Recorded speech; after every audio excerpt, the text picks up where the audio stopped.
L'Australie, une île-continent aux horizons immenses, grande comme 15 fois la France, taillée pour l'ampleur.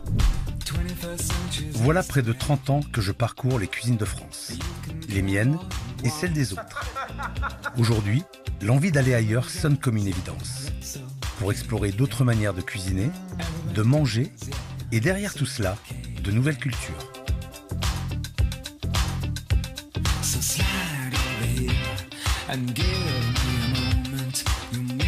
Il y a des pays qu'on garde en tête sans jamais oser y aller. Trop loin, trop vaste, trop insaisissable. Mais j'ai finalement sauté le pas pour voir ce que devient la cuisine quand elle fait face à l'immensité. Je m'aventure dans ce pays peuplé de créatures uniques au monde, où tout n'est que des mesures. Incroyable, c'est pas des œufs. Tout est plus grand en Australie. Ouais. Je suis vraiment impressionné par la taille de ces ormeaux, c'est vraiment exceptionnel. Ouais, enfin pour nous c'est de la nourriture pour chat. L'Australie est si vaste et si diversifiée. Nous pouvons cultiver et produire n'importe quel ingrédient. C'est un véritable garde-manger. Des fermes de l'outback jusqu'aux canaux de lave aborigènes, des étals saisonniers de Melbourne à une île perdue au large de la Tasmanie, je pars pour un périple à la rencontre de celles et ceux qui font de l'Australie un garde-manger unique au monde. Vous avez tout, c'est le paradis.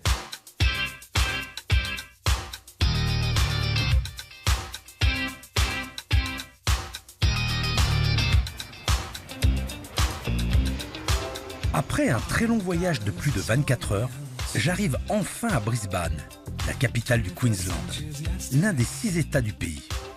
Établie en 1824 comme simple camp pénitentiaire, la cité devient port, puis métropole.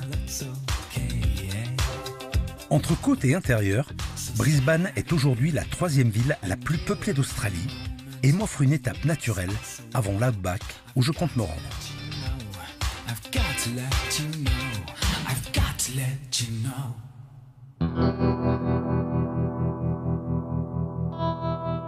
Avant de prendre la piste de ces immenses régions inhabitées et arides de l'arrière-pays, je dois récupérer un équipement indispensable. Bonjour. L'Australie affiche un taux de cancer de la peau parmi les plus élevés au monde. La latitude subtropicale, un ciel souvent dégagé et l'été austral font exploser l'indice UV. Alors ici, la règle est simple. Pas de chapeau, pas de récréation. Le chapeau ici, ce n'est pas seulement une question de style. C'est vraiment pour vous protéger du soleil brûlant, surtout dans l'outback, comme vous allez probablement le découvrir. Voici le Cooper Pedy, un modèle présent en Australie depuis plus de 150 ans. Tout a commencé en Tasmanie et aujourd'hui, les chapeaux australiens à coups bras sont connus dans le monde entier. Ouais. C'est pas mal ça. Comment vous me trouvez? Je trouve que celui-ci est très bien. Ouais. Vous l'aimez bien? Je suis crédible? Oui. Ouais, ça me plaît. Et bien, et chouette. Parfait. Vous voilà prêt à partir à la conquête de l'Australie. Absolument. Prends celui-là. Merci beaucoup. Madame. Merci. À plus tard. Je suis maintenant prêt à quitter Brisbane et son rythme côtier pour faire cap vers l'intérieur du Queensland. Quand on s'éloigne du littoral, le paysage change radicalement et les distances prennent une autre échelle. C'est ici que bat le cœur agricole de l'Australie, avec ses fermes d'élevage aux tailles démesurées, qu'on appelle ici des stations. Elles s'étendent sur des milliers d'hectares. Pour rejoindre l'une d'elles, j'atterris à Longreach, petite ville relais au cœur du Queensland intérieur, un territoire de pionniers, porte d'entrée vers l'outback.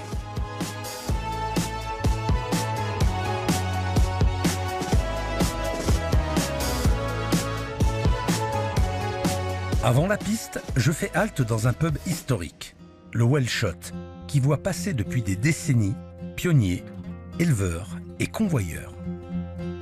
Ça, c'est le chapeau. Nice to meet you. How are you? Nice to meet you. Bien et vous? I'm Philippe. Philippe. From France, from Bordeaux. La France? Dans quel coin? Good red wine. On a le meilleur vin rouge du monde à Bordeaux. Le second meilleur. Comment ça, le deuxième? Non, le premier. Le premier? Non.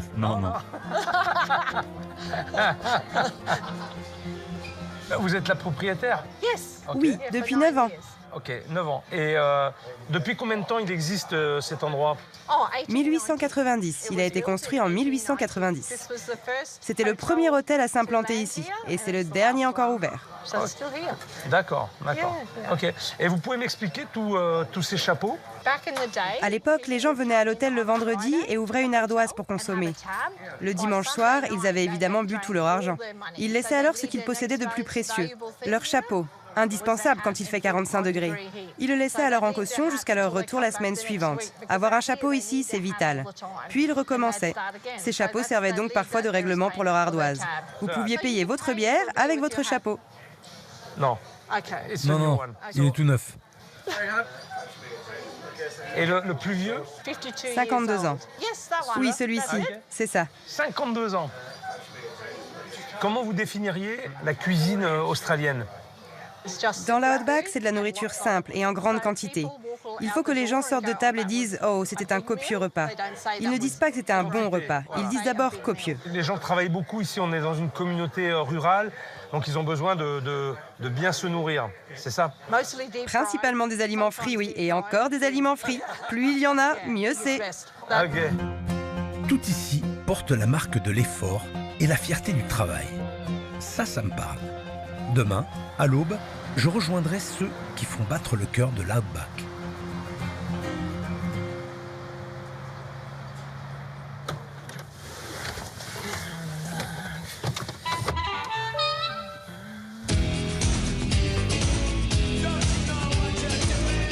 Dans l'arrière-pays australien, mieux vaut ne pas tomber en panne sèche.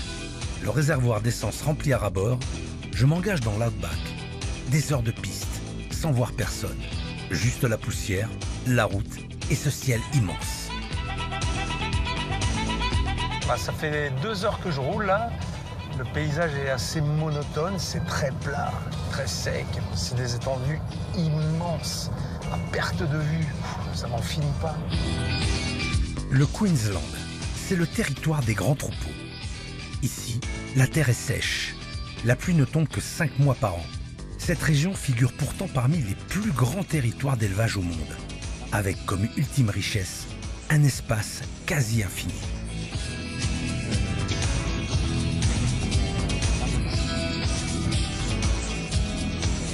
Deon et Lane Stan-Smith sont un jeune couple de fermiers. Il y a quelques années, ils ont repris cette ferme éprouvée par des sécheresses à répétition et l'ont transformée à leur façon.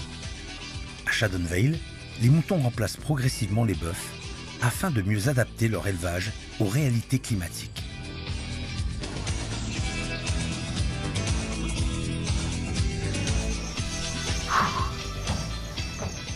Wow! Quel voyage! Ouais, bienvenue à Shadow Vale. Je parle un petit peu ta langue. Ouais, ça se mérite pour venir ici parce que le chemin était vraiment très long. Hein. Bonjour. Bonjour, ça va? Il a parcouru un long chemin pour venir. C'est incroyable, le paysage est fou quoi. Les routes sont hyper droites, il y a des gros camions, je pensais jamais arriver. Vraiment. Ça fait longtemps que vous habitez là? Depuis 2013. J'ai vécu seul ici pendant 6 ans, jusqu'en 2007, et puis... Je suis arrivée en 2012 ou 2013, il me semble. Donc moi, j'étais déjà là, et nous sommes donc ensemble sur cette propriété depuis 18 ans. C'est pas trop dur de vivre dans cet isolement? Ouais, tu sais, il y a les deux faces d'une même pièce. Il y a évidemment des avantages et des inconvénients, comme dans la vie. Nous avons par exemple un air pur et frais. Nous n'avons pas de problème de crime, par exemple. Nous n'avons pas à nous occuper de toutes ces bêtises. Mais c'est vrai que quand tu vas amener tes enfants à l'école, par exemple, c'est pas comme chez toi. C'est très différent quand même que chez nous. Ouais.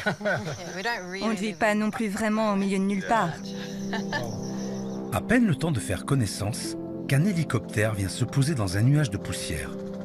Face à l'immensité, il n'est pas un caprice, mais un outil de travail. Deon vient de vendre une partie de son bétail. Alors ce soir, on doit repérer les bêtes pour préparer le mustering de demain.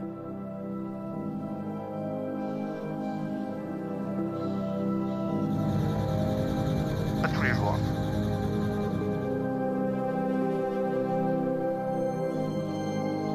Le mustering, c'est rassembler des animaux éparpillés sur des milliers d'hectares pour les conduire vers les enclos avant le transport. Demain, nous ferons le mustering depuis cette clôture là-bas à l'est jusqu'à la clôture qui est tout là-bas. Cela va nous prendre une bonne partie de la journée. Sous mes pieds, la station se déploie. Tu fais ça souvent? Oh oui, une bonne vingtaine de fois par an minimum. Tu connais l'endroit par cœur à force. Ah oui, c'est quand même un endroit incroyable. C'est extraordinaire. Le repérage est terminé. Demain, c'est dans la poussière que tout se jouera.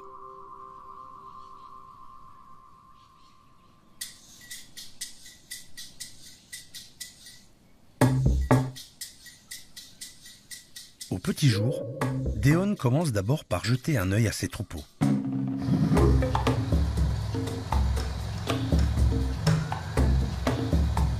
Tout paraît immense ici. Quelle est la taille de ta propriété? Elle fait 15 000 hectares, mais nous n'en utilisons que 12 500. Cette grande clôture-là empêche les chiens sauvages de venir tuer notre bétail.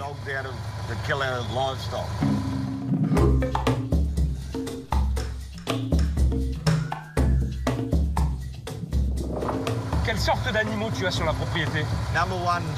Nous élevons principalement des moutons et aussi quelques vaches. Nous avons entre 4 000 et 5 000 moutons. Et actuellement, nous avons environ 350 bovins.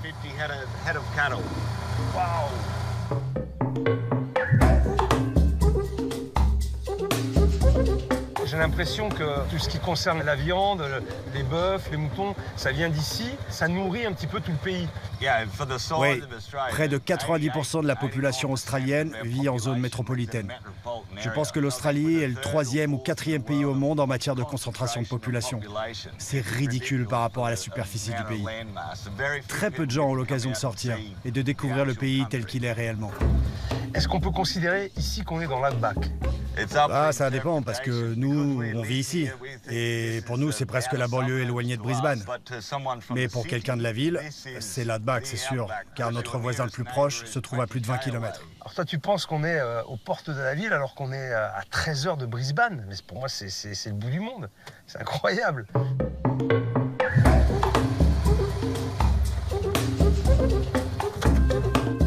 Mais comment tu fais pour alimenter en eau chaque point? Parce que tout paraît sec, on dirait qu'il n'y a pas d'eau ici. Ouais, ne t'inquiète pas pour ça, il fait peut-être sec ici.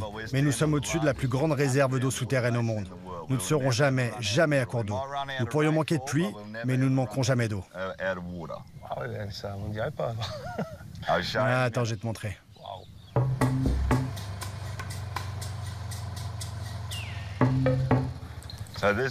Tiens, regarde Phil.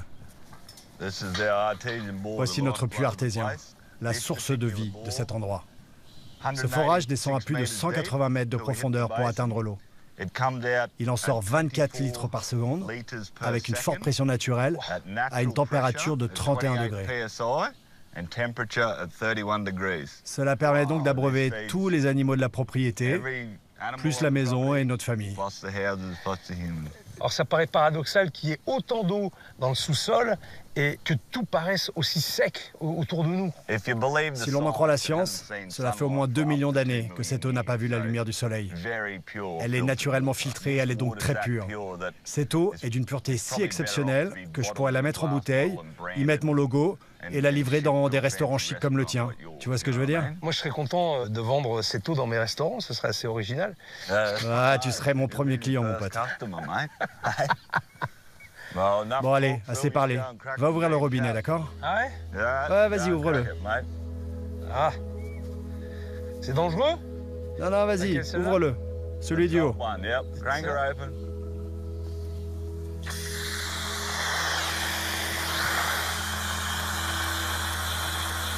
Ah, elle est chaude, hein?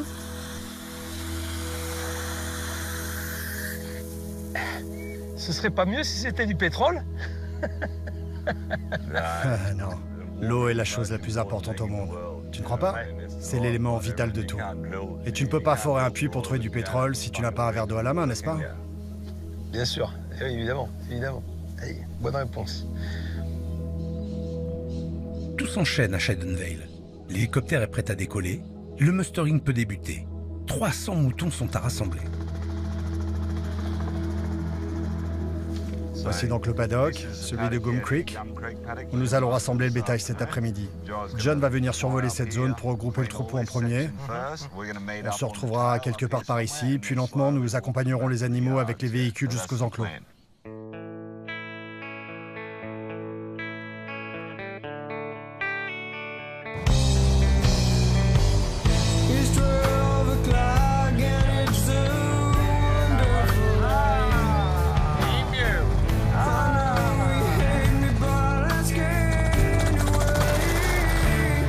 Troupeau repéré. Vas-y, tu peux les rabattre vers nous.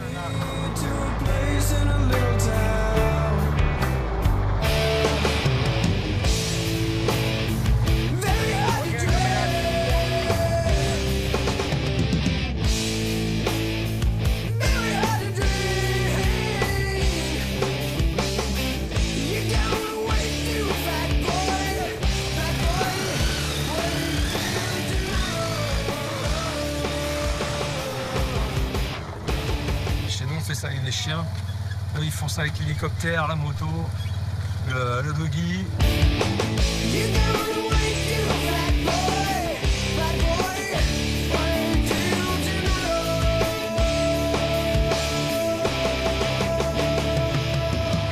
Eh, tu sais quoi, mon cœur? Tu vas avoir un nouvel agneau de compagnie. Va falloir aller récupérer ce petit, là.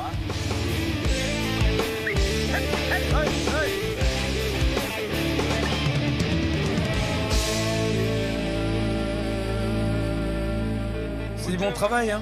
C'est intense quand même, hein. Enfin, surtout pour ces bêtes-là. Oui, on va maintenant les laisser tranquilles. Et puis demain matin, nous les chargerons dans le camion. Bon, je pense que nous avons bien mérité de prendre un petit café ou mieux encore une bonne bière fraîche.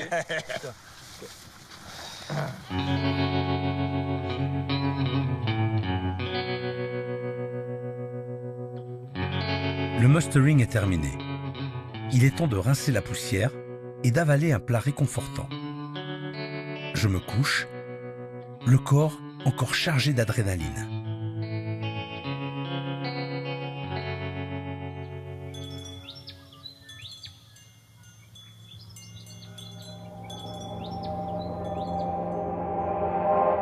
À l'aube, un camion vient charger les bêtes.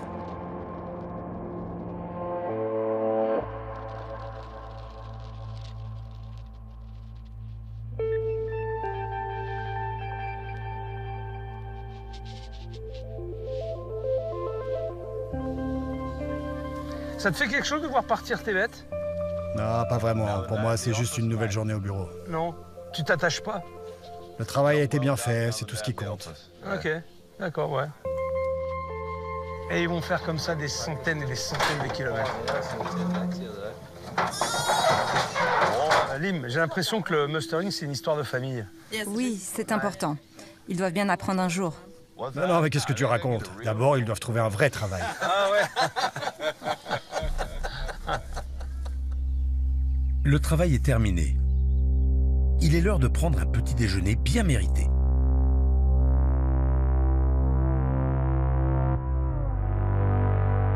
T'as commencé à cuisiner à quel âge? Ça vient de ta famille? Ouais, mon père est chef. Et j'ai commencé, j'avais 7 ans. J'ai commencé très très tôt, très très tôt. Après j'ai fait l'école hôtelière, j'avais 13 ans. Et j'ai commencé à travailler après l'école, j'avais 18 ans. J'ai maintenant 59 ans, ça fait 41 ans que je fais ce métier. Ouais, tu vas voir, les œufs ici sont délicieux, vraiment excellents. Là, on voit bien que c'est français, hein, c'est plein de beurre. Ouais, c'est le secret, c'est le beurre. Le secret, c'est le beurre. Comment vous vous êtes rencontrés, tous les deux? Au pub. Au pub? Ouais, au pub. Pas ici. Ah ouais, parce qu'il n'y a pas de pub ici, hein. Tu étais issu de ce milieu-là? Deon a grandi dans le nord Ouais. et je viens du sud. Ouais, elle a vécu aussi dans de grandes villes comme Sydney, par exemple. J'adore ça. C'est une chance de trouver une femme qui apprécie ce rythme de vie, enfin cette vie-là, parce que c'est quand même très particulier. Je ne pourrais pas vivre en ville. Ah, ok. Non, j'aime bien le grand air, oui. Ah, ça va, ça va. Je dirais que pour vivre ici, il faut être très débrouillard. Il faut savoir tout faire. Tu ne peux pas avoir une seule compétence, il faut en posséder plusieurs. Dans la brousse, tu es né et tu es élevé dans la résilience. Tu ne te laisses pas facilement abattre. Je pense que c'est parce qu'on traverse tellement de hauts et de bas. Il faut toujours qu'on regarde vers l'avenir. Le troupeau parti, Deon s'accorde une pause, l'occasion pour lui de me faire découvrir les saveurs de l'Outback, avec une viande de son troupeau. Bon, ça, c'est un plat traditionnel de la campagne australienne. Oui, je te prépare un rôti d'agneau. Il va cuire à l'étouffée pendant plusieurs heures. Je vais le cuire à environ 200 degrés pendant 45 minutes, quelque chose comme ça. Puis après, à feu très doux, jusqu'à ce que la viande se détache facilement de l'os. Donc au moins jusqu'à 6 heures ce soir. Un peu à l'étouffée comme ça, un peu presque braisé, avec un petit jus. D'accord. En échange, je lui propose mon emblématique île flottante que j'aime faire partager à chaque voyage.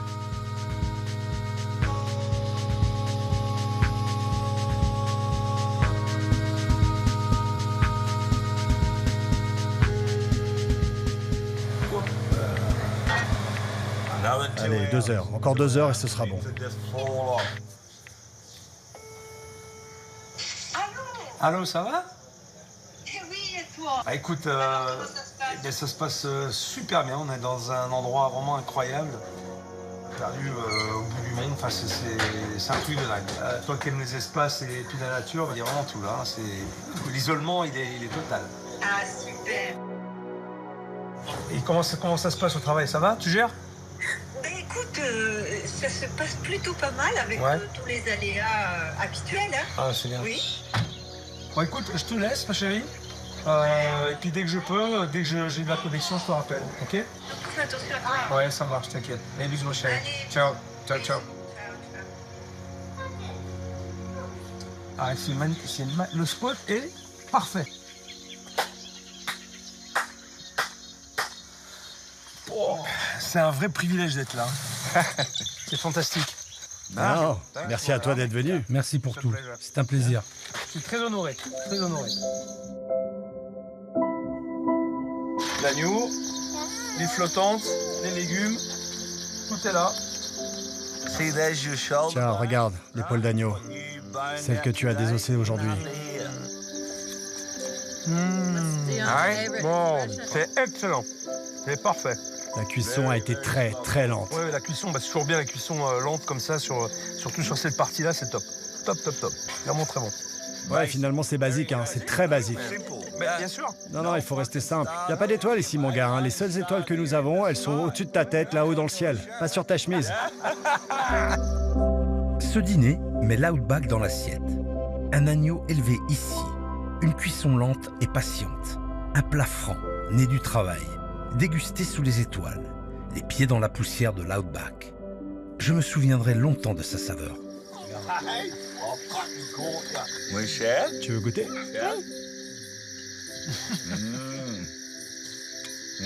Tiens, demande à Phil comment ça s'appelle ça en français. Île flottante. Floating Island.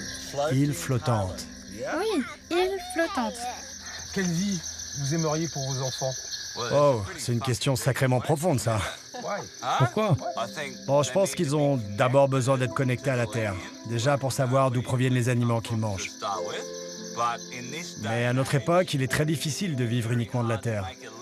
Ils devront donc posséder d'autres compétences. Tant qu'ils ont un large éventail d'expériences, en ville, en campagne, en brousse, oui, ils pourront aller là où ils veulent et tout ira bien. Je dis à mon fils tout souvent, fais ce que tu veux dans ta vie, mais fais-le bien. Moi, je dirais autre chose, Phil. Je dirais, ne fais pas ce que tu aimes, ne fais pas ce que tu adores faire. Fais ce que tu sais faire. Ensuite, après avoir réalisé ce pourquoi tu es bon, alors fais ce que tu aimes et fais ce qu'il te plaît. Punaise, je parle comme un Français. Hey. Tu deviens un peu français.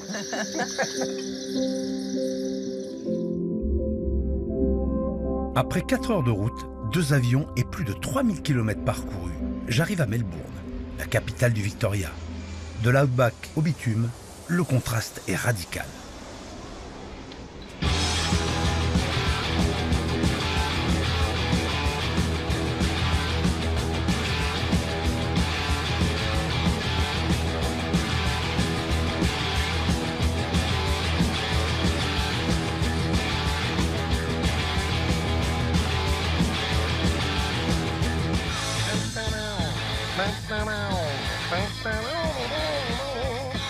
T'imagines jouer Let There Be Rock ici. C'est là. Après un passage obligé par AC/DC Lane, clin d'œil à mon groupe fétiche et à l'énergie brute de la ville. Allez, ça suffit. Je rejoins un des lieux iconiques de la cité, le Victoria Market. Un marché où l'on retrouve toute la diversité des produits australiens. Plus de 600 étals, des parfums d'épices, de fruits bien mûrs, de viande grillée. Le marché déborde de couleurs et de produits. Pour m'y guider, j'ai choisi le chef Matt Stone. Ce chef australien ne joue que sur la carte du local. Il cuisine ce que le pays et les saisons donnent. Il connaît les richesses de chaque terroir et ceux qui les font.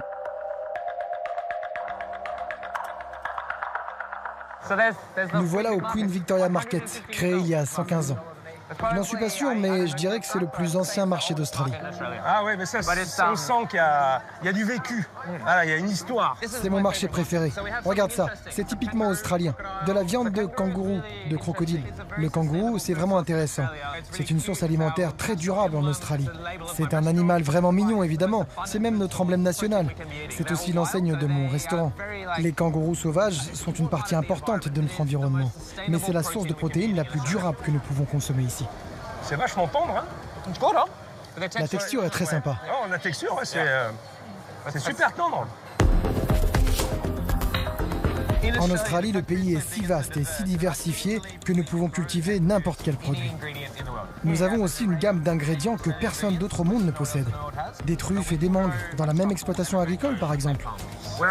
Où ailleurs dans le monde voit-on cela? C'est insensé. Vraiment, nous avons des fruits tropicaux et des truffes, même en hiver. Nous avons une cuisine très locale. En fait, on a tout. C'est un peu perturbant quand même. C'est perturbant parce que tu veux ça en France, hein? Ouais. Incroyable. Incroyable. C'est pas des œufs. C'est un œuf d'autruche. Il est gros celui-là. Mais c'est pas possible. Si, la coquille est aussi dure que des os. Nous pourrions préparer une pavlova avec le blanc, puis comme une béarnaise avec le jaune ou quelque chose comme ça. Tout est plus grand en Australie. Les poules sont grandes comme ça. Ouais, aussi, ouais, j'imagine. Ça, c'est un œuf d'émeu. C'est dur. Tu ne peux pas le casser. Tu dois le scier. C'est très épais. Je peux le mettre sur mon bureau. Incroyable. Amazing.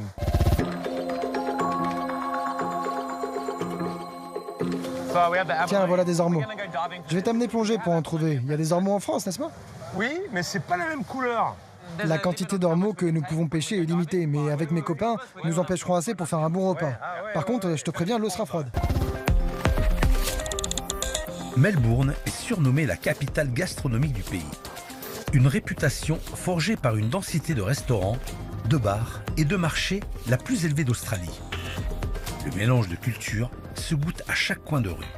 Avec Matt Stone, je vais en parcourir l'essentiel en 12 heures, du petit déjeuner au dîner. Première halte, la boulangerie Lune. Bon, voilà l'un des meilleurs croissants au monde, ici, en Australie. Aux commandes, Kate Reid, une ancienne ingénieure devenue pâtissière.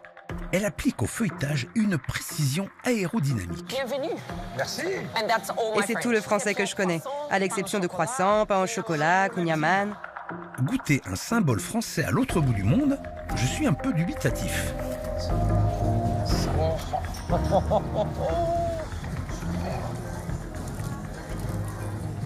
Ouais, bon. C'est léger. Ouais, c'est bien parce qu'on est un peu entre les deux. Maintenant, même en France, ils font des croissants extrêmement légers.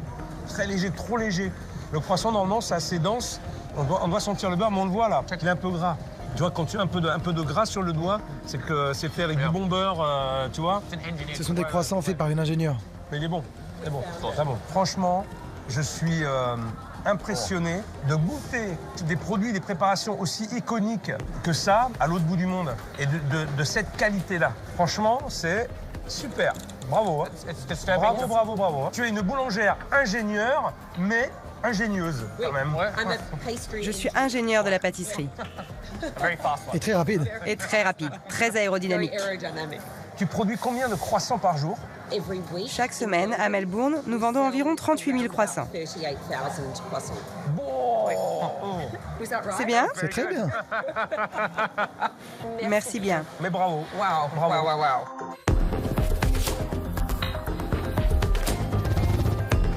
Melbourne connaît une autre spécificité. Plus d'un habitant sur 3 est né à l'étranger. La ville parle grec, italien, vietnamien, chinois, libanais. Matt m'ouvre ce panorama en m'emmenant chez Tan Lee. Son banh mi, un pain toasté au feu de bois, pickles maison, avec des herbes fraîches, raconte un Vietnam de Melbourne, net et précis, parfaitement exécuté. On vient déjà de manger une quinzaine de croissants et maintenant ça.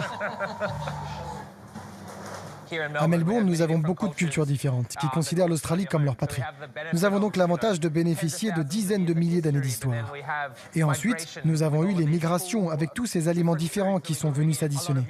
De la cuisine européenne, française, italienne, espagnole, mais aussi vietnamienne, japonaise, coréenne, chinoise, toujours très bien réalisée. Nous avons donc toutes ces techniques et cultures importées, mais ce sont nos ingrédients qui les font briller. Je pense que c'est quelque chose de simple mais bien fait. Oui, c'est très simple, mais c'est très bon. Voilà. Vous n'utilisez pas ce morceau?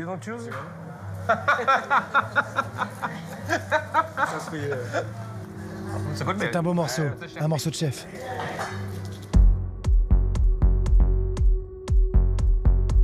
Dernière halte du jour, Smith & Daughter, la table 100% végétale de Shannon Martinez.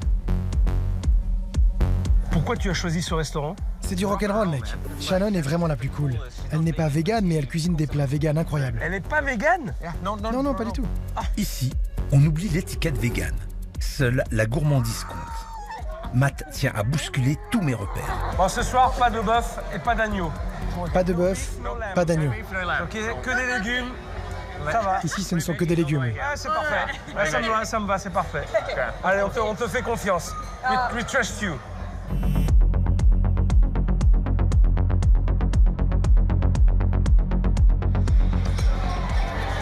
Je vais te laisser goûter en premier parce que c'est un moment spécial. C'est ton premier cassoulet vegan? Évidemment. Si on m'avait dit un jour que j'allais manger un cassoulet végétal en Australie, je l'aurais pas cru. C'est cool. Je crois que c'est la première fois que je mange vraiment un repas comme ça, tout vegan. Ça m'est jamais arrivé avant. Hein. C'est une chef très intelligente. Ouais. Cette journée à Melbourne me restera longtemps en bouche. Matt m'embarque maintenant là où terre et mer se répondent.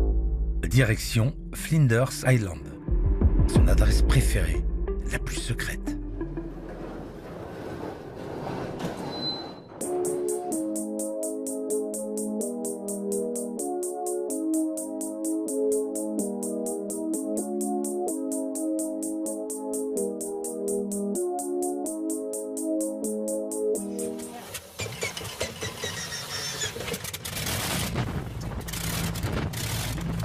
Bon voyage.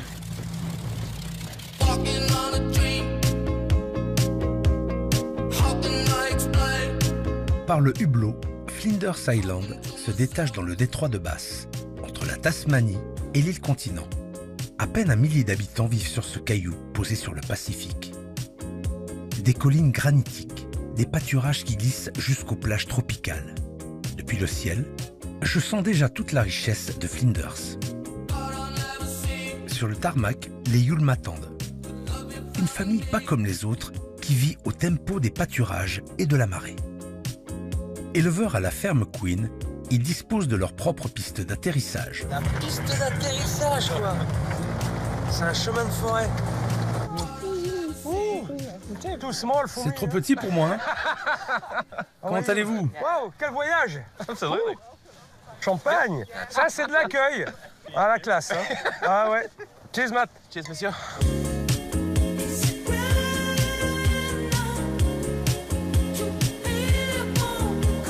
À peine arrivé, je me prends la réalité tasmanienne en pleine face. Des paysages sublimes, balayés par les vents du Grand Sud.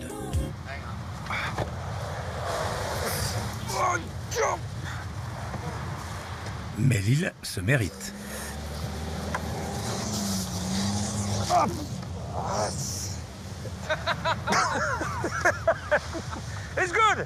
C'est bon, c'est bon. Bien joué. Parfait. Perfect.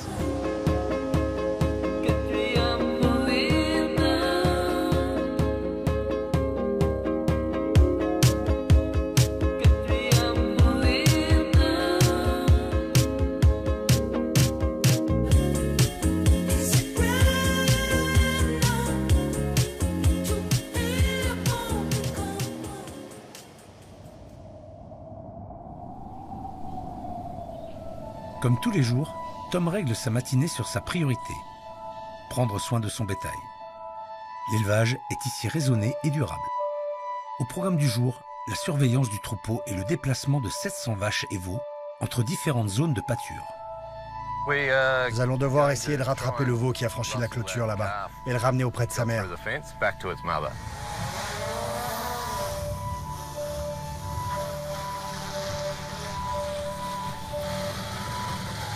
Je crois que la mère est un peu contrariée parce qu'elle n'est plus avec son veau. Je sais pas trop ce que Tom lui a fait l'autre jour, mais bon.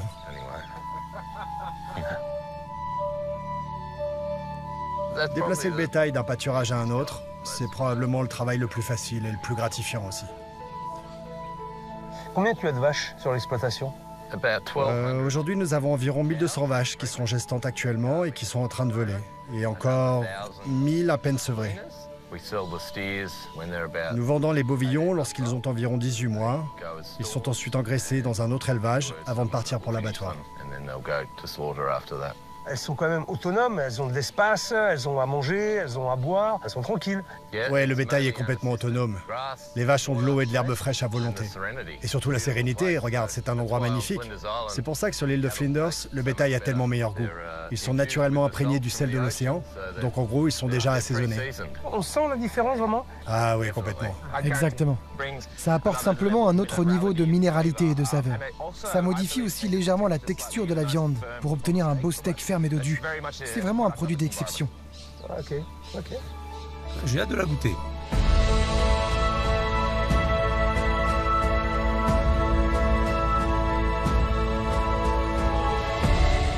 Où as-tu acheté ce chapeau? En Australie?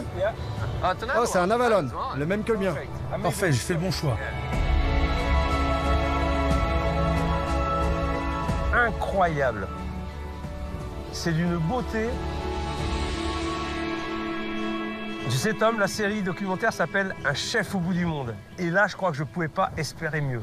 Ah oui, c'est tout à fait pertinent ici aujourd'hui. Hein. Nous sommes littéralement au bout du monde. Je suis au sommet du monde. Ouais, mais c'est pas une journée pour les chapeaux. Bon, en fait, tu as tout ici. Tu as la vue, tu as de quoi te nourrir, il y a des animaux, il y a de la végétation, il y a des fruits de mer. C'est un véritable garde-manger. Exactement. Nous sommes une exploitation agricole très durable. Je me souviens lorsque nous sommes arrivés sur l'île. Le paysage était assez aride, il était très différent de ce qu'il est aujourd'hui. Nous avons eu de nombreux défis à relever quand nous nous sommes installés.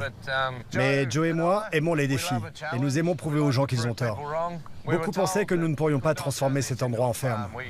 Nous avons commencé avec une centaine de vaches et maintenant nous en avons beaucoup plus et c'est vrai que c'est très gratifiant de voir ce que nous avons accompli avec ce lieu, comment nous l'avons amélioré. On le laissera dans un meilleur état que lorsque nous l'avons trouvé. Et avec Joe, nous aimons beaucoup cette idée. Et tu aimerais que tes enfants reprennent? Ouais, nous aimerions qu'ils le fassent, mais nous les laisserons aussi partir et découvrir le monde comme j'ai eu la chance de le faire quand j'étais plus jeune. Mais moi, en tout cas, je suis pas prêt de partir. Écoute, nous verrons bien. L'avenir le dira. Ah, c'est bien. C'est bien. Ouais, bien. Bon, les gars, vous pouvez continuer à m'aider si vous voulez.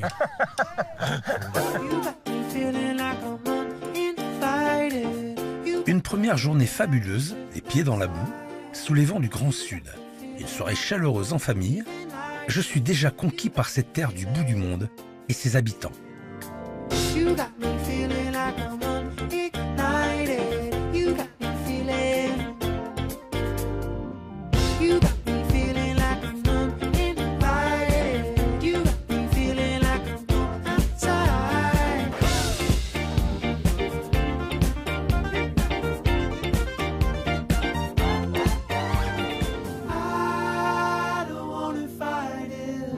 Après un bon bain glacé, je retrouve les enfants qui, comme partout dans le monde, se préparent pour partir à l'école en ce lundi matin. monde les accompagne au bus. C'est un chouette moment. La conductrice du bus apporte toujours des surprises. De la glace l'été, des sucettes et même ses wombats. Ah bah ça va, ouais, c'est cool. Ils adorent le bus. Punaise. Un bus scolaire vient chaque jour chercher les petits écoliers de Flinders. Et à son bord, même la nature pointe le bout de son nez. Oh, des petits wombats. Voici Peggy. Oh là là là là là là. Celui-là, c'est Robbie. C'est un garçon. Vous avez une petite fille. Elle a une petite poche. C'est la première fois que j'en vois. C'est le cas pour beaucoup de gens, en fait. Hop, hop, hop, hop, hop, hop, hop, hop, hop. Il veut rentrer dans mon pull. Quel âge ils ont? 12 mois. Un peu jeune pour partir déjà. Mais j'ai un grand terrain et ma maison est loin de la route. Donc ils ne risquent pas de se faire écraser. C'est bien pour les enfants d'avoir ces petits animaux avec eux. Allez, je viens à l'école avec vous, d'accord? Passez une bonne journée. Oui, merci. Oui, merci, bye. Au revoir. C'est super. Oui, ils sont si heureux. L'impression que j'ai, tout le monde s'apprécie, tout le monde se respecte. C'est comme ça que fonctionne notre communauté. Nous nous soutenons vraiment les uns les autres. Les gens pensent que nous passons à côté de beaucoup de choses, mais ce n'est pas le cas. Nous avons une vie très bien remplie et très équilibrée. Vous avez tout. C'est le paradis. Merci. Merci de le dire. C'est aussi ce que nous pensons. Cela signifie beaucoup pour nous.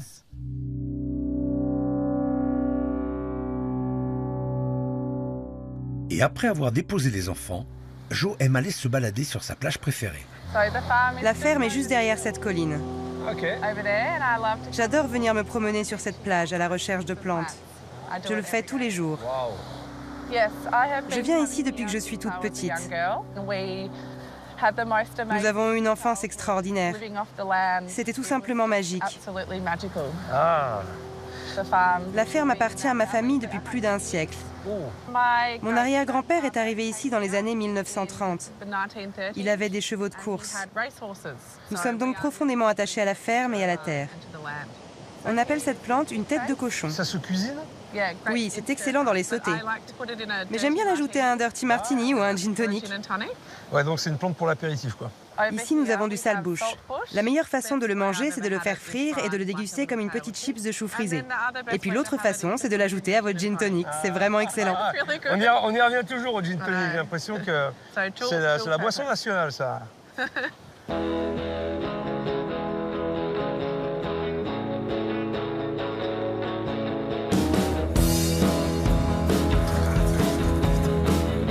Sur Flinders, la richesse vient autant des pâturages que de la mer. Les courants du sud brassent des eaux froides et riches. Coquillages, crustacés et poissons ne sont jamais loin de la côte. Parmi eux, l'ormeau, un mollusque à la chair ferme et très prisé que l'on prélève à la main, en apnée, à quelques mètres du rivage quand la houle le permet.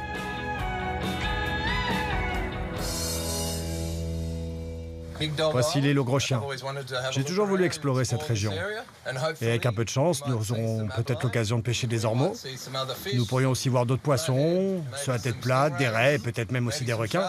Et en espérant qu'ils soient petits, hein, pas les grands. Des petits requins, ok. Et elle est à quelle température l'eau là? Je pense qu'elle est à environ 12-13 degrés. 12 degrés, ça va, c'est ok. Oui, c'est vraiment une très bonne expérience de faire de la plongée en plein hiver, en août en Australie. Bon, il se peut qu'il y ait un petit léger rétrécissement intime, mais on va passer une bonne journée. C'est quoi, Shunki? Ton kiki qui va arrêter. Ah! Oh non! Non, non, non, non, non.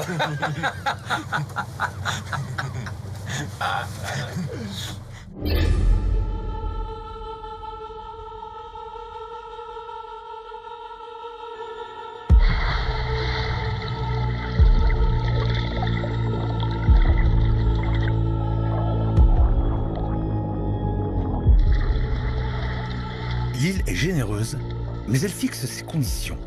Lire la marée, encaisser l'eau froide de l'hiver austral et garder un œil sur les requins.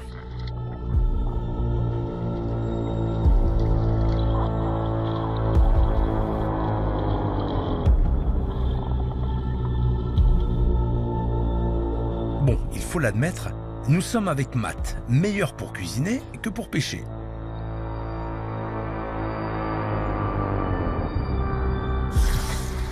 Ouais, c'est pas facile. C'est vraiment technique, hein. Comme plonger. Pas trop l'habitude. Ça va, Matt? Ça va? Ok.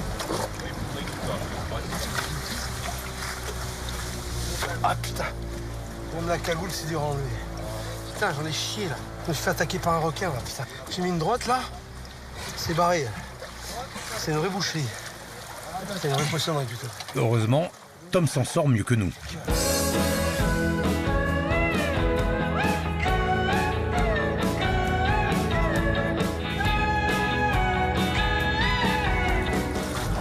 Ça va, pas trop froid? C'est très particulier. Autant la plongée en bouteille, j'ai pas de problème. Mais là, franchement, c'est pas la température de l'eau qui m'a gêné. Au contraire, j'ai pas eu froid. Et c'est vraiment la respiration. Et puis le poids, c'est pas facile. Non, Oh, enfin, quand même, on se l'écaille un peu. Hein. Wow. Ah ouais! Ah ouais, il a pas rigolé le mec là. La vache! 1, 2, 3, 4, 5. Ouais, putain, bravo, hein. Tu t'es coupé? Non, c'est le requin. Le chat comme Je suis vraiment impressionné par la taille de ces ormeaux. Je crois qu'en France, on n'a pas d'aussi grosses pièces, quoi. C'est vraiment exceptionnel. Bah, c'est grâce à la qualité de l'eau dans laquelle ils vivent. Il y a beaucoup de nourriture qui circule ici. C'est pas exceptionnel pour toi. Ouais. Ah, tu sais, pour nous, c'est un peu de la nourriture pour chat. Hein. Ah, je plaisante. C'est un mets très délicat. C'est un autre ingrédient unique de l'île. La seule fois où je mange de l'ormeau, c'est ici, à l'île Flinders. Et ça coûte cher à la revente? En ce moment, c'est 250 $ australiens le kilo. Eh punaise, c'est presque 100 € pièce. Wow. Une grande partie de cette production est exportée vers l'Asie, mais aujourd'hui, c'est ton jour de chance. Je vais le cuisiner pour toi. C'est le maître des ormeaux. C'est lui qui va nous apprendre comment le cuisiner. Ouais. Je suis vraiment curieux de voir ça. Ah, ok, super. C'est mon dernier soir sur l'île. Joe et Tom ont convié quelques amis. Avec Matt, on rassemble ce que la terre et la mer nous ont offert pour le partager avec nos invités. Regarde ces incroyables produits locaux que nous avons. On a cueilli de l'ail sauvage qu'on a mélangé avec des oursins. On a aussi ces incroyables ormeaux. Celui à lèvres noires, qui est une autre variété différente de celui à lèvres vertes. Tous les deux sont délicieux. La différence est davantage visuelle que dans le goût. Nous avons l'un des meilleurs bœufs au monde, de la ferme Coin de Tom et Joe. Cette incroyable gamme d'ingrédients est vraiment typique de l'île Flinders. C'est là toute la philosophie de Matt. Cuisiner la proximité au bon moment pour trouver le goût du lieu. Tu as un lien particulier avec cette île? L'île Flinders, c'est le véritable goût de l'Australie. Une région vraiment unique qui mériterait d'être davantage mise en valeur. Il y a ici des gens extraordinaires qui produisent des ingrédients extraordinaires que l'on ne trouve nulle part ailleurs dans le monde. Les gens sont adorables, l'endroit est sublime. C'est très important pour moi. C'est un endroit très spécial dans mon cœur et cela me vient de mes nombreuses visites. À chaque fois que je reviens, je découvre quelque chose de nouveau, de différent. Chaque saison apporte des ingrédients différents que l'on ne trouve nulle part ailleurs. C'est un endroit vraiment unique. De mon côté, pour les remercier de cet accueil mémorable, je leur prépare une pavlova, un dessert né dans ce coin du monde, entre l'Australie et la Nouvelle-Zélande, créé en hommage à la danseuse russe Anna Pavlova, venue danser en Océanie dans les années 1920. Et pour la meringue, je récupère le blanc d'œuf d'émeu acheté au marché de Melbourne.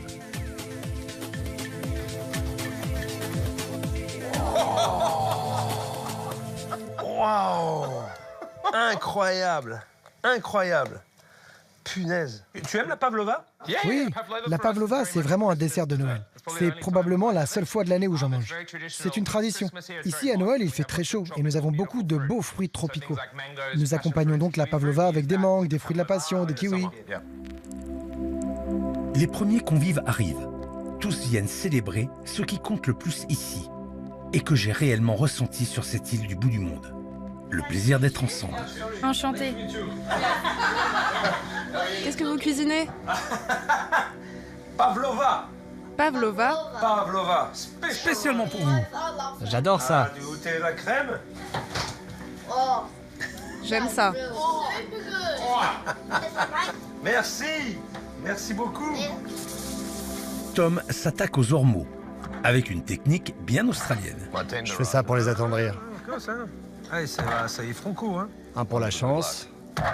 Alors moi, je fais ça. Je fais ça, mais plus délicat. You know, massage. Tu sais, des massages, vraiment délicats. Vraiment delicate in French. Ouais, mais c'est pour ça que vous avez autant de succès auprès des femmes. Tiens, regarde. Je te prépare un ormeau poché dans du vin blanc. J'utilise aussi un petit peu d'ail, un peu de beurre, du sel et du poivre. Et je vais le pocher à feu très vif pendant environ 10 minutes. Ensuite, tu le récupères et tu pourras même le découper avec un simple couteau à beurre. C'est extrêmement tendre. Je connaissais pas cette technique. Très très bon, Tom. Très bon. Tu aimes? Avec un peu de sauce sur le dessus, comme ça. Oui, bien sûr. Avec un peu de sauce, c'est parfait. Et un peu d'huile de coude. Bien sûr. Mais bien sûr.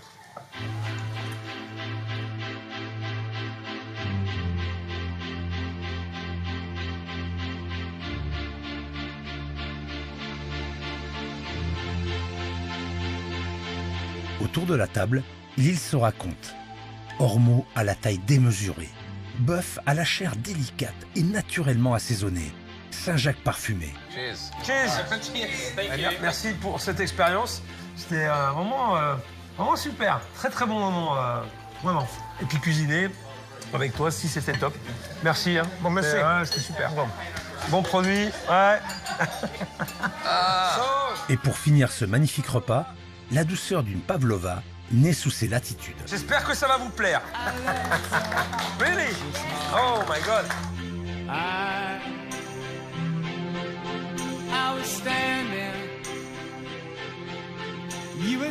Après Flinders, je ressens le besoin d'aller plus loin. Pas en termes de kilomètres, mais plus loin dans l'histoire. Je ne pouvais pas quitter l'Australie sans avoir écouté ceux qui en gardent la mémoire depuis la nuit des temps. Le peuple aborigène.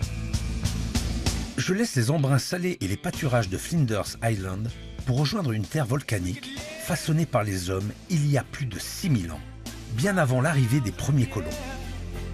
Pour l'atteindre, je dois de nouveau faire escale à Melbourne. Juste le temps de récupérer un véhicule parfaitement adapté pour explorer les grands espaces australiens. Bonjour. Comment allez-vous? Enchanté Philippe, voici votre véhicule. Wow. Donc, Regardez, il y a un réfrigérateur de l'autre côté. Vous avez donc de la place pour toutes vos provisions, tout votre matériel de cuisine. Ah oui, et très important, en Australie, nous conduisons à gauche. Ok, c'est tout le contraire, mais je vais m'adapter. Allez, ça va. Parfait. Allez, merci Andrew.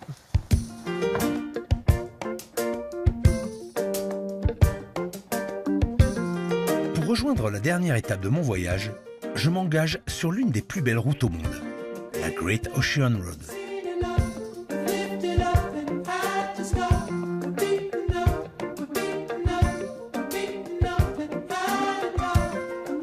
Elle serpente le long de la côte, entre Melbourne et Adélaïde, et s'étend sur près de 250 km au bord du Pacifique.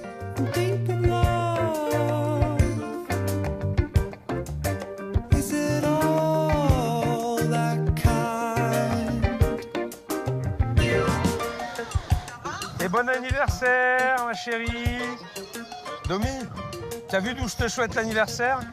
Ben, on est sur la côte, là, côte australienne. Il y a des surfeurs et tout. Allez, bisous, ma chérie. Et bon anniversaire. Et voilà. Voilà.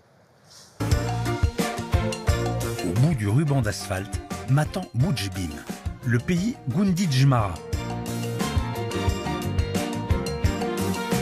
Ce soir, je m'immerge seul sur ces terres sacrées, au pied d'un volcan endormi.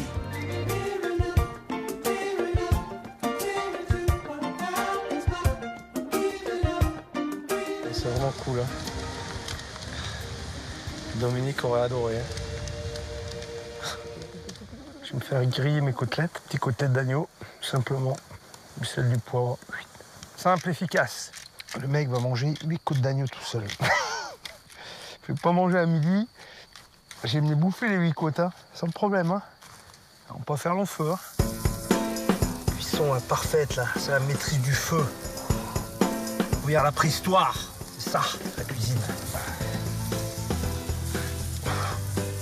Rosé, surtout, attention à la cuisson. Je peux pas attendre. Un peu cuisson parfaite. Hein. Voilà.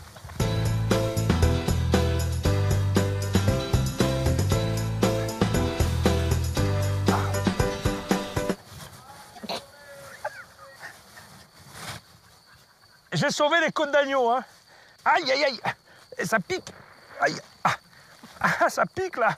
Ces saloperies, là.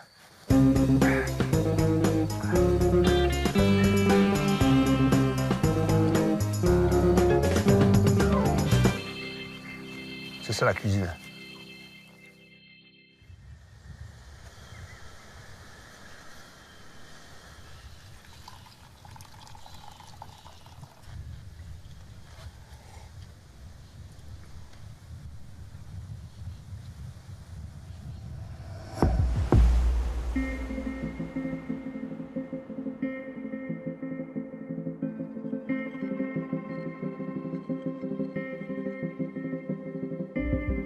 Bujbim. Une légende locale raconte qu'il y a bien longtemps, 4 géants se sont aventurés en Australie. L'un d'eux s'est accroupi ici et aurait craché de la lave qui a alors modelé la plaine. Je vais découvrir une grotte. Putain. Ce récit rejoint la mémoire du lieu.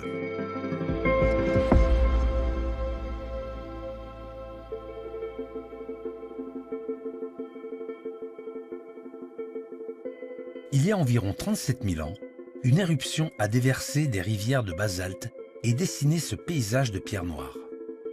Il est le territoire des Gunditjmara, Mara, un peuple aborigène connu pour avoir développé le plus ancien système d'aquaculture au monde. Je viens rencontrer Aaron Morgan, l'un des gardiens du lieu. Mais avant de fouler cette terre, je dois être purifié pour garantir l'harmonie entre la communauté, la nature et moi. Tu dois d'abord laisser la fumée pénétrer dans ton corps, puis te frotter, le dos aussi. Pourquoi? C'est une façon de faire savoir à nos ancêtres que tu viens nous visiter et que tu es le bienvenu. C'est une cérémonie pour souhaiter la bienvenue. Oui, sois le bienvenu chez nous. Lorsque les premiers explorateurs hollandais débarquent au XVIIe sur les côtes australiennes, c'est l'évidence. Le pays n'a aucun intérêt. Il n'y a pas d'or et n'est peuplé que de sauvages barbares. L'histoire révèle pourtant aujourd'hui que les aborigènes furent très tôt de réels précurseurs dans de nombreux domaines. Voici le lac Kanda. Cette région est le foyer de mon peuple depuis des milliers d'années. Nous avons toujours collecté, récolté et stocké de grandes quantités de kuyang, qu'on appelle aussi anguilles, à nageoires courtes, pour nous nourrir et en vivre. Par le passé, mes ancêtres étaient aussi capables de les conserver longtemps, en prévision des mois les plus froids.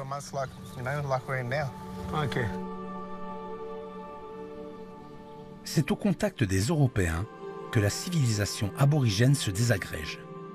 Au XIXe siècle, la colonisation avance avec violence et brise l'harmonie de tout le peuple aborigène. La transmission perdure néanmoins par endroits, comme ici, à Bujbim, avec l'anguille comme animal totem. La période à laquelle ces pièges ont été utilisés pour la première fois remonte à environ 6000 ans. C'est donc bien avant les pyramides qui, elles, datent d'environ 2000 ans. Et Stonehenge en Angleterre, c'est environ 4000 ans. Nous sommes donc le plus ancien système agricole encore en activité dans le monde. En gagnant les canaux, j'imagine des femmes et des hommes taillant la lave 6000 ans plus tôt, déplaçant des blocs à main nue pour guider l'eau. Ils ont bâti un réseau capable de capturer les anguilles pour nourrir les familles, constituer des réserves, faire du troc avec les nations voisines. Regarde, il s'agit d'une coulée de lave. Il y a 37 000 ans, le volcan est entré en éruption pour la dernière fois. Face à ces pierres, je suis fasciné par l'intelligence de ce système. Bien des millénaires plus tard, l'eau suit encore leur tracé pour perpétuer la culture de ceux qui l'ont pensé. Le système fonctionne lorsque le niveau du lac remonte, rempli par les pluies. L'eau pénètre par ce canal ici, puis va remplir cette zone là-bas, située un peu plus loin. Et quand les anguilles passent par ici, elles sont capturées par des paniers placés le long du canal. Ce système existe autour de la coulée de lave, tout autour du lac. Ainsi, toutes les communautés pouvaient attraper des anguilles. C'est tout un ensemble. D'accord. Mes ancêtres ont donc conçu ce système spécialement pour capturer, stocker et récolter les anguilles à travers les saisons, et ce, il y a des milliers d'années. Comment ils ont pu imaginer ça, hein? Ça n'a pas changé depuis 6000 ans. C'est incroyable. Incroyable. L'anguille naît au large, revient petite dans les rivières, grandit des années, puis repart vers l'océan pour se reproduire. Mais aujourd'hui, elle se fait plus rare. Aaron et moi sommes chargés aujourd'hui de relever les pièges installés pour capturer les poissons invasifs introduits par les premiers colons européens. En les retirant des rivières, les rangers veulent redonner de la place aux anguilles et à la culture qui s'est construite autour d'elles. T'en as une? Ouais, on a fait une bonne prise. Ah ouais? Good catch. Oh, ok. Là, c'est bon signe, il n'y a que des poissons natifs. C'est bien qu'il n'y ait pas d'espèces de poissons envahissantes dans cette prise. Cela montre que les espèces locales sont toujours vivaces et en bon nombre dans le lac. Donc c'est un bon signe. Nous voulons vraiment préserver les anguilles pour les générations futures. Ouais. Bravo pour ce que tu fais. C'est super.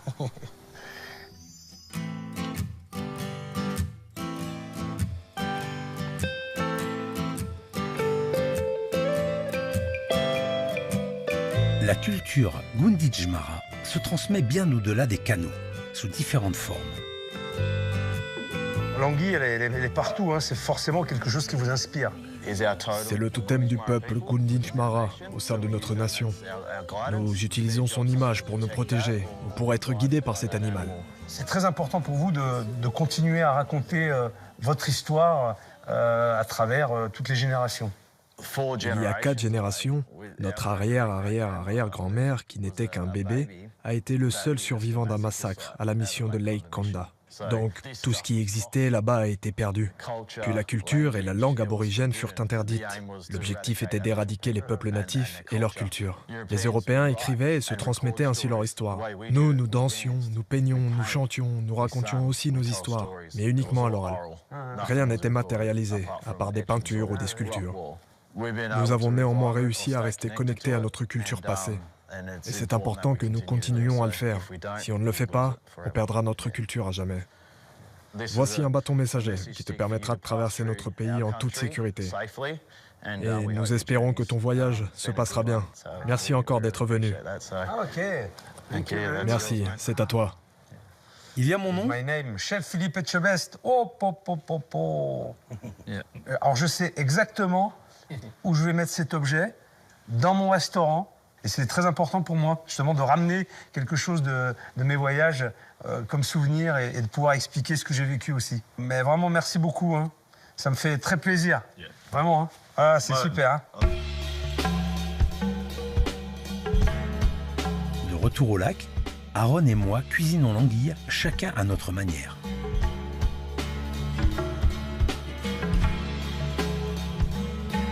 Un même animal, 2 techniques. La sienne, Gunditjmara, brute et authentique, transmise depuis des millénaires.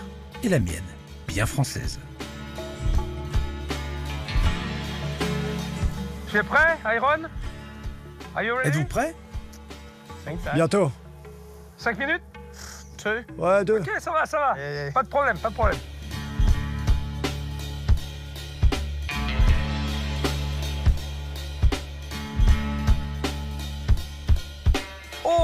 Oh, l'arc-en-ciel. You want to smell? Smell. Sentez-le. Non? Non? Ouais, ça sent bon. Oh, ça sent vraiment bon. La chose la plus importante dans ce plat, c'est la sauce. C'est ce qui fait le plat. Ça s'appelle la matelote d'anguille. C'est un plat assez classique de la cuisine française. C'est l'anguille qui est cuite dans une sauce à base de vin rouge. Oh. Bon, elles sont cuites directement sur le feu, sur les braises.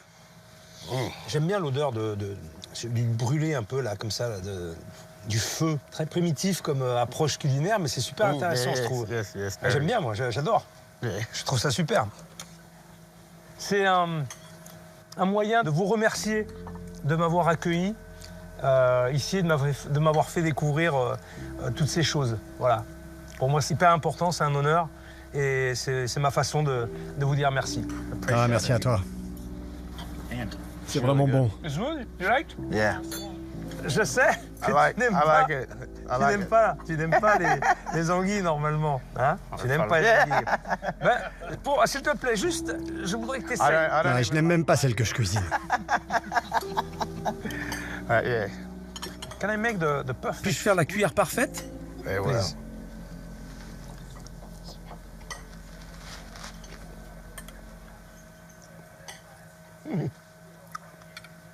Ouais, c'est l'homme de la situation.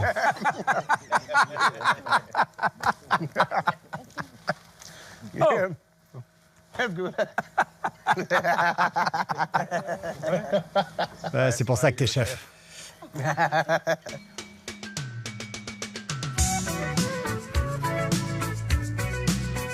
Ce voyage m'a appris bien plus que je ne l'imaginais. Madame, j'ai rassemblé des bêtes dans l'Outback, goûté un symbole de France au bout du monde, puisé des ormeaux en mer de Tasmanie, traversé des canaux volcaniques millénaires. J'ai découvert un pays immense, brut, traversé par des attaches profondes. De tout cela, reste une Australie brute et puissante, travaillée par l'histoire, l'espace et les saisons. Je rentre avec cet équilibre en bouche et déjà l'envie d'y revenir.